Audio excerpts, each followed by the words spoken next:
How to protect yourself from bad tenants. Hi, it's Nick with Sell My San Antonio House. I get this question a lot, especially from folks that are thinking about starting to buy rental property and they're concerned because they've heard some horror stories about bad tenants. First thing I would say is most tenants are good tenants, but there are things that you can do to protect yourself from running into any of the bad ones. Number one, your screening. Screen everyone. Even if you feel like they're absolutely fantastic, you still go through the screening process, you do the background checks, you're going to check the credit, and you're going to call their references to see how they were with the previous folks.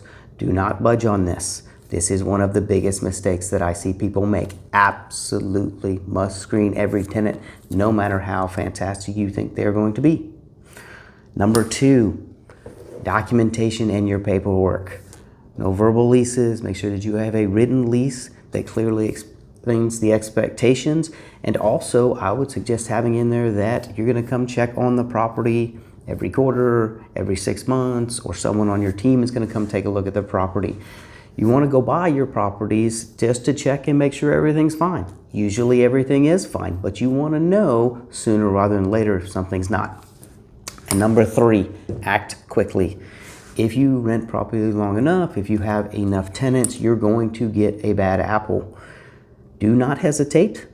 Act quickly. If you need to jump on top of it, if you need to start the eviction process, if you need to start documenting your communication with how they're going to pay or what's happening at your property, start right away. If you feel like, oh, well, I can't do that, then you need to have someone that can, either a friend, another investor, someone who is maybe a little tougher, or just have your attorney is what I would suggest. Pay the money, have them start the process.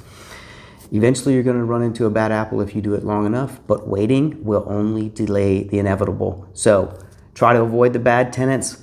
Start with the screening, document everything, but if you run into one, make sure you take action and start the process right away. I hope this helps. If we can do anything for you, give us a shout, 210-201-6644, or on the website, sellmysanantoniohouse.com.